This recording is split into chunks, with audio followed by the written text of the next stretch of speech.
Light on the wabash, how I long for my Indiana home.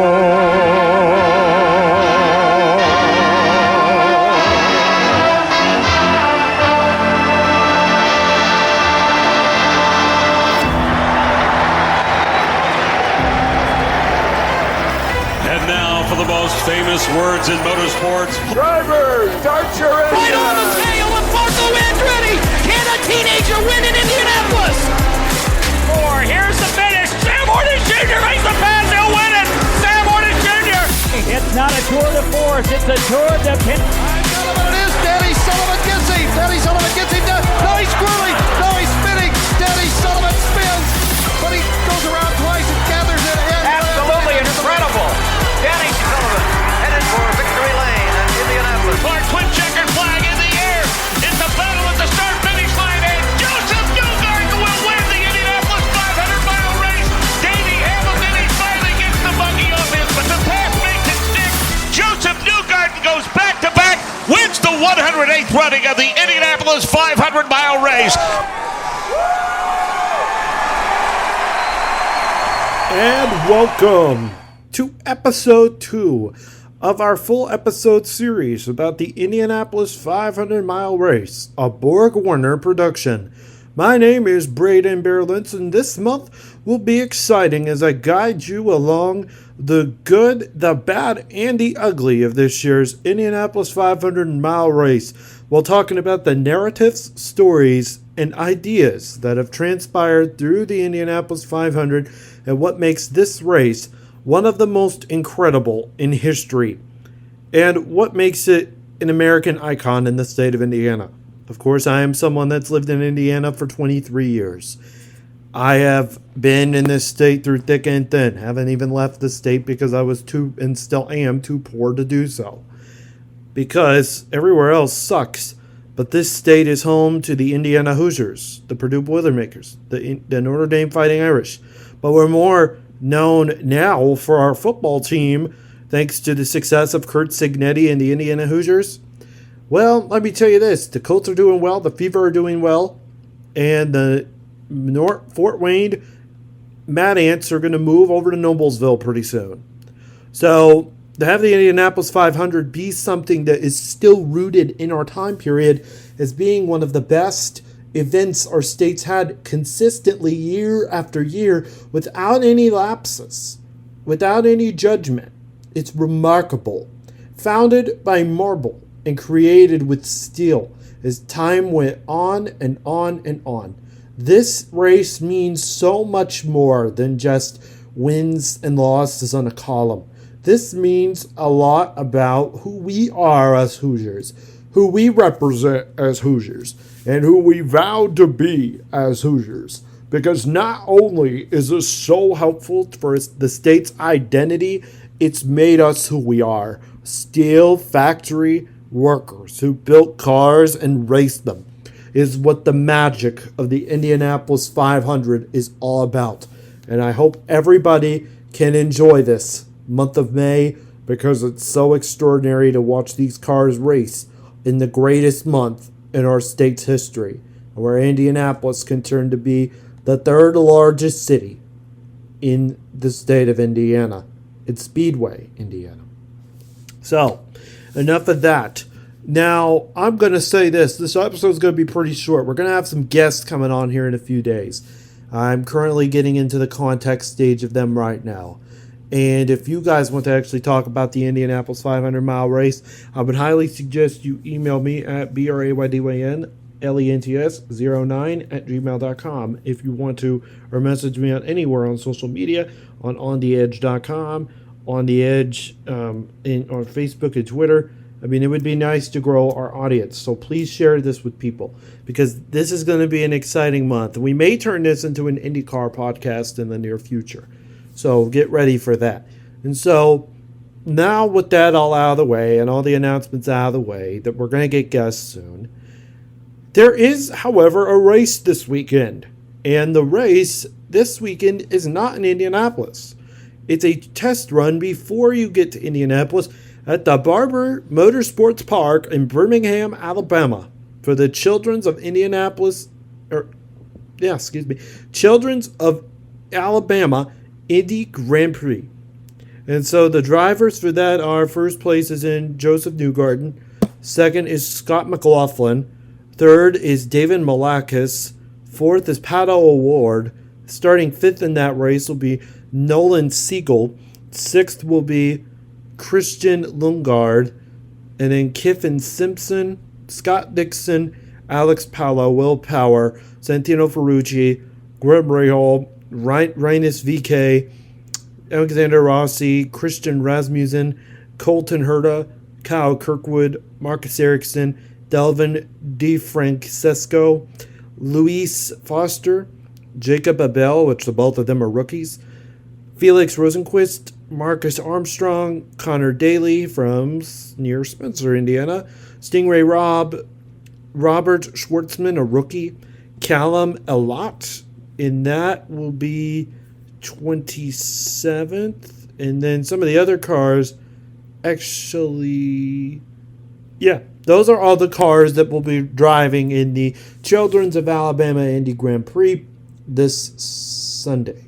So, those are some of the drivers that you will actually be hearing about. And now we have to thank William Nagel 45 for providing us this list. You can follow him on the link down in the description below and follow his content there, where he's got starting lineups for pretty much about every single race, and he does an incredible job bringing it to us, so we thank him for that. So this race is going to just be a test run before we get to the Indy Grand Prix, and then after the Indy Grand Prix, you'll then have 2 sessions of practice, then pole day, bump day, a little break in the middle with some more practice, then carb day is coming up after that, where it's all the festivities and all the triumphs of what the month of May is all about. Pit stop competition, people getting drunk and having such a fun time, enjoying music, and of course getting into some extracurricular activity. And of course then it all transpires to the race, which the actual Indianapolis 500 will take place on Sunday, May 25th, the day before Memorial Day, which will be on the 26th. So we are excited to bring this all to you. Of course, if we didn't bring this all to you, there will be other outlets that will be bringing it up to you as well. But we want to be the biggest up-to-date information about the Indianapolis 500, so we'll stay on and we'll be on throughout the entire race. And so let's jump back in really quick to this Alabama race, where, of course, we have a Grand Prix going on in Alabama. And, of course, I do genuinely believe that the best driver in that entire field will be and is Joseph Newgarden. But, of course, like I said, the Indy 500, if it was won by Pato O'Ward this year, it would be absolutely incredible. Of course, I've seen a little bit of IndyCar this year. I saw the St. Petersburg race, and I love the coverage that's on Fox. That's going to be a topic for another day, because I really liked the content that Fox does. Maybe it will be more of a good future for them, but I think that both NASCAR and IndyCar on the same channel as both of those events is going to be absolutely incredible. I think it's going to be nice to see, but I think NBC did it better. Same with Versus, when there used to be Versus. And I think maybe the best of all of them has to be ESPN on ABC. It has to be. There's no other way to it. No other way to listen to a NASCAR race. No other way to actually watch it besides listening to the IndyCar radio network. It was incredible. It's awesome. But I wouldn't say as good as Fox. I wouldn't say ESPN was as... I would say ESPN's better than Fox, but I was just saying that it is a good event that we're going to see in Alabama, and I think having Fox on board with it, just them being involved, is something I have not seen out of IndyCar in a really long time. So yeah, back to the race. Joseph Newgarden, I think, is going to win that one easily. I think there's going to be a little bit of competition, especially for the second and third spot. But I think this race, as I said, really no one on their mind is going to be thinking about this race as much as to think about it like, for example, the conference tournaments in the NCAA tournament, where we're just watching teams like Omaha, North Dakota, State and Duke and Gonzaga and Michigan, trying to see which driver or which team we're going to pick for the national championship. It's very similar to this. I would say just based on driving and velocity, I think once we get to the Indianapolis, anything is going to happen. And when anything's going to happen, there's going to be a lot in store for the entire month of May. And that's what makes this month so exciting, because even if I think today Pato O'Ward is going to win, I think there's going to be a lot more to it than that.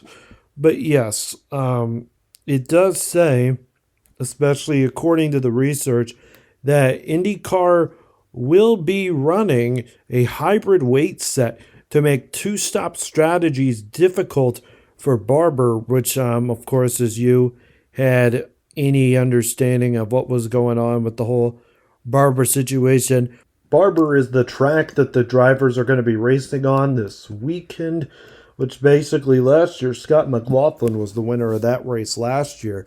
But that's a huge deal to actually have hybrid weight checks, especially for the two-stop strategies that they implement at Barber. Basically, what I'm talking about is, according to the article that was written by motorsportsweek.com, it says pit strategies at Barber have traditionally been split between 2 and 3 stops, depending on the timing of any yellow flags.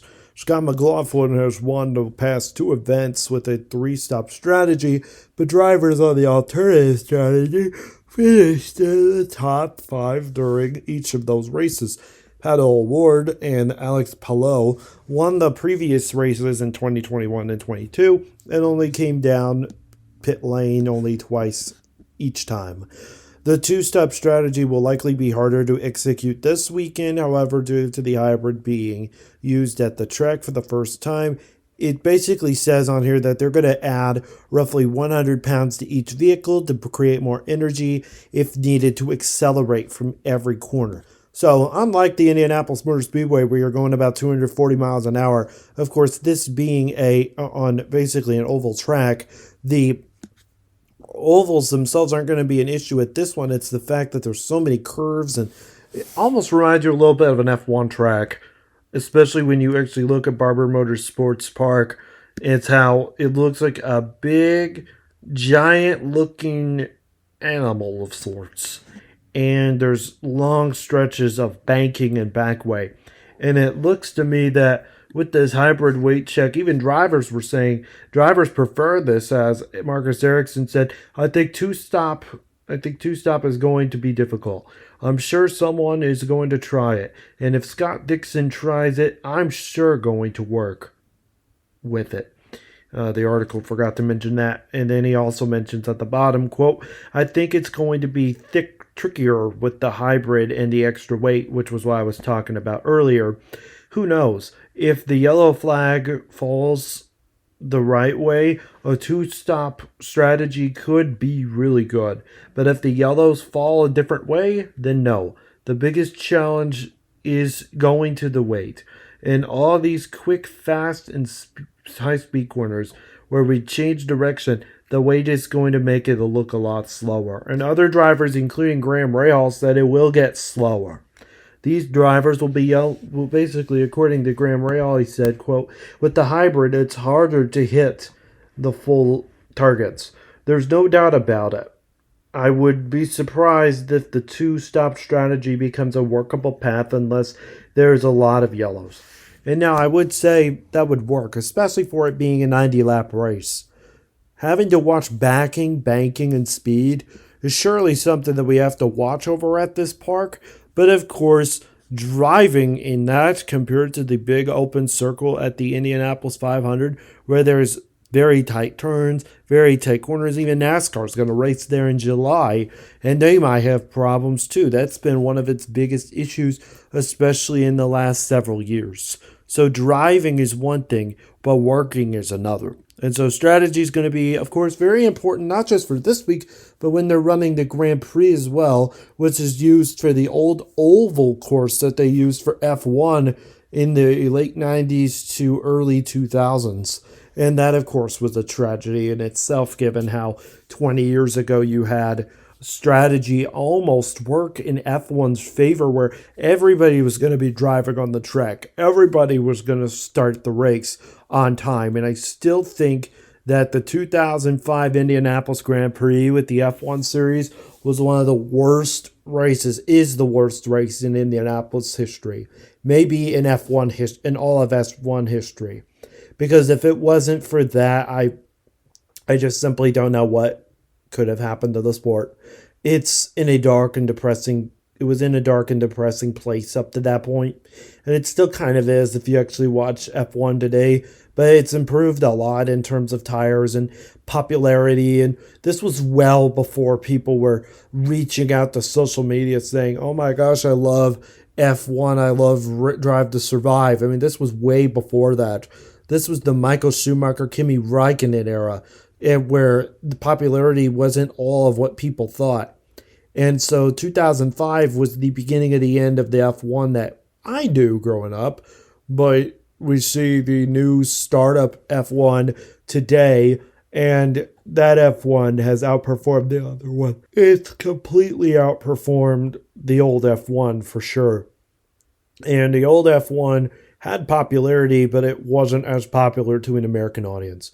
And I still think because strategy didn't work for tires and fuel, it was a really bad situation for everyone involved during that race in 20 years ago. So all I'm saying is basically that the Indianapolis 500 will have to implement a brand new strategy to not only keep tires in check, but to also keep its track safe for all drivers, as there were collisions from Kyle Larson this weekend and a few crashes this week last week that made me question a lot of things related to that, but I think strategy will work out in people's favor later. Already in the city of Indianapolis, there's already a lot of popularity about the Indianapolis 500 this weekend.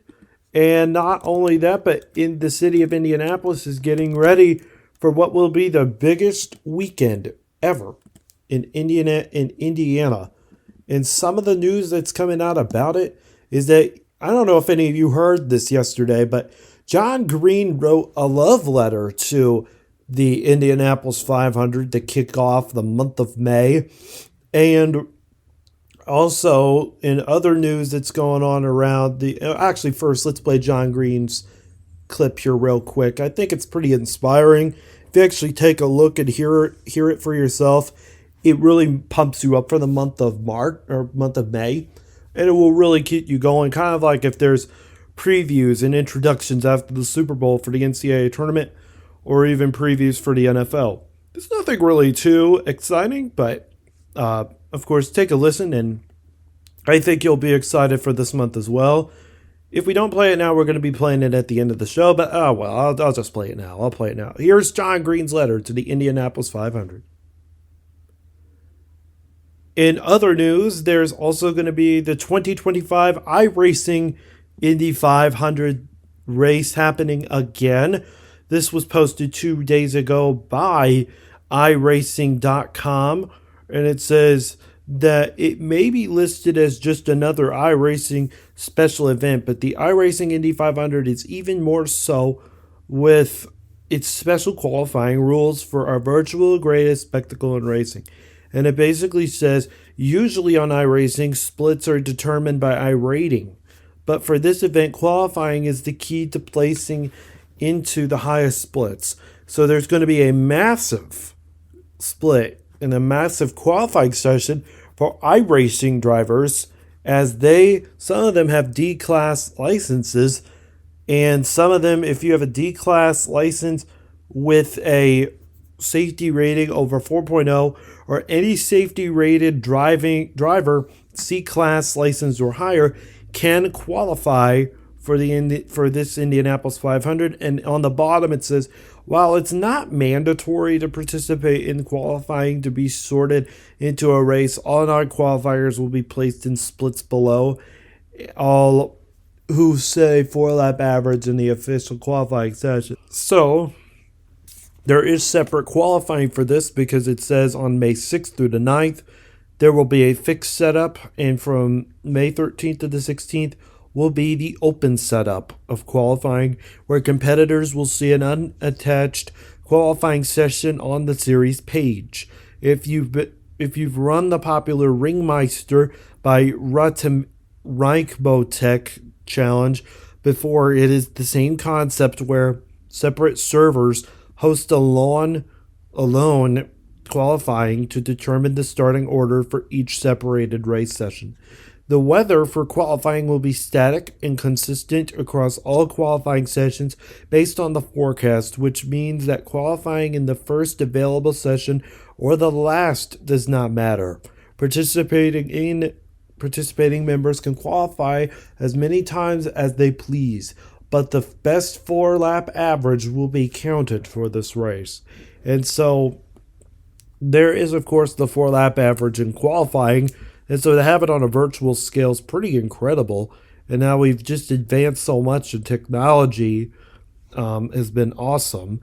But qualifying sessions are going to end for the first race session, which happens on Saturday at 1 Greenwich Mean Time Zone. So it's 1 Greenwich Mean Time. And so that's when the race sessions will officially begin on, technically, Friday at 9 p.m. Eastern Time, and the final qualifying session takes place right before that. So once the final session ends, the 4-lap averages are sorted and become the determining factor in which split competitors are placed. If a member qualifies in the top 33, no matter what happens, they should register for the race. They will be placed in the top 2 split every time they register. If a member ends up outside the top 33, they still could be placed in the top split if enough drivers are ahead of them in qualifying. Results do not matter for the same race. And so, simply put, the top 33 that do register will be placed in the highest split with the next 30 odd drivers going in the next. And then race times for this will take place on Saturday. Actually, it says the racing starts on each weekend, May 9th through the 11th for the fixed setup competition, and May 16th through the 18th for the open setup events. Each week will have 4 potential time slots, which includes Saturday which will end on Friday at 9 p.m., Saturday at 13 Greenwich time zone, Mountain Time, which will take place on Saturday at 9 a.m., Saturday at 1 p.m., and then a Sunday at 9 a.m., on all of which will be at Eastern Standing Time. Both of the third time slots on each week, which are Saturday at around 1 p.m. Eastern, will be broadcasted on the official iRacing channels. And so you can still sign up, even right now. You can sign up for the iRacing Indianapolis 500 qualifying session, and that's going to end around in the middle of May. So it's going to end around the 9th for qualifying, and then there will be 3 Saturday sessions and 1 Sunday race session, and the 1 race session at 9 a.m. will be broadcasted on iRacing.com. And so that's going to be exciting for our virtual racers out there, especially that the hype around the Indianapolis 500, even people are talking about it now. And I would say the final thing I did want to bring up was that if you do want to actually visit the Indianapolis Motor Speedway, they have an awesome museum there, which has really changed compared to the times I went when I was younger. And so, of course, now there's more virtual sessions going on. They've really revamped the entire museum. It does not look like a old school museum with a bunch of cars and very little artifacts. Well, now they've really took it to the next level. And they have even sensory toys for those with autism and so many good things over at the site now. You actually learn while you're there. It's not like how I went where you toured the track and then you didn't know what was there. But also with the race over at the Alabama track this weekend, Barber Motor Speedway, we can actually tell you that some of those drivers will already be entries for the Indianapolis 500. And of course, it's going to feel really, really, really fun when you actually watch this race. And of course, watching cars zoom around is one thing, but seeing it is another. Seeing it with your own eyes is another thing. And that's the best part about this weekend in May, especially the last weekend in May, right before Memorial Day, is that we can celebrate as a nation and unify as one. And the last thing I wanted to bring up was that AJ Foyt has now teamed up again with ABC Supply to drive in support of veterans. So if you watch one of AJ Foyt's drivers, including Santino Ferrucci, who drives for AJ Foyt Racing, he will don the red, white, and blue patriotic Homes for Our Troops driving car, and it will be decked out, and I think even his suit's going to be decked out as well. So be prepared for that. And one other thing that I see on my notes is RLL is also going to be building new Indy 500 car for Takuma Sato after his test crash. And if you all were curious, the Indianapolis Motor Speedway has also come out with milk bottle designs for this year's race, and they're sponsored by Prairie Farms, who I think was also handing out Indianapolis 500 tickets until the month of May. So if I can find that link, I will put it in the description, and you can sign up there if you do want to win Indianapolis 500 tickets. They're getting very hard to find, and trips and information will be covered on the next episode, as I will talk about where certain trips are, where events are, and what you need to do to prepare in Indianapolis and Speedway, Indiana, for the Indianapolis 500 during this month of May. For those that don't live in the state of Indiana, I thought this would be very informative, and that episode's going to come out tomorrow. So be prepared for that. It might be late afternoon, early evening when I talk about that. But I want to thank you all so much for listening to this podcast. I know it was boring. I know I might have yawned a little bit, but we want to grow this. So please tell your friends about the Indianapolis 500 podcast, the Borg Warner production. And we thank you so much for listening to this episode. And all May long, we're going to be here talking to people, talking to you, and giving you the information you need, getting you ready for the Indianapolis 500. Also, I want to close out this episode today by giving probably one of the biggest letters, I would probably say, at the end of this episode. Today is May 2nd, and this would have been my grandmother's 80th birthday. And so she would have turned 80. She suffered with dementia for over 5 years, and we really took care of her. She loved the month of May, of course. Our family's got deep, deep ties to the track, deep ties to the race. And I can tell you that we went on a voyage year after year, not personally us and my side of the family, but in my other side of the family. And so to my grandmother, who may be listening to this from heaven and hearing my voice right now over the distance, I will close this episode today by probably playing a cover of the song Sweet Caroline, because I think that her 80th birthday would have been cherished and celebrated by so many people in my family. It's an emotional day for us, even 5 years after her passing. And I really thank her for saving my life. I thank her for changing my life. And being this troubled, disturbed kid that I was, I needed some composure and some grounding during that time period of my ruckus 15 to 18-year-old years. And if it wasn't for her, especially during this month of May, this is one of her favorite months. Easter's one of her favorite holidays. We were able to celebrate that. But this, of course, is not only a special day for me, it's a special day for our family. And I really, really want to say thank you, Jade, for helping me become the man I am now, officially about to graduate from college officially. And I can say that with clear might now. I didn't know how to say that before. But this day's special. This podcast is special because I know my voice is boring. I know every time I come on here, my voice is boring, life is bad. But Life can get stressful. But she gave me grounding and composure that I never thought I needed. I never thought I needed her in my life to help me out when she had dementia. And we suffered a lot through the journey. And every time I see cardinals flying around, I always know it's her. Even on bad days, I know it's her. I'm like, she's here. She's keeping us alive. She's keeping us going. And so I thank her for that. I thank her for everything. She was a big inspiration to me, a big inspiration to our family. And I thank her very much, especially during this month of May, where there's a lot of, for some people, turmoil right now. A lot of people are dealing with those who are having dementia and Alzheimer's disease.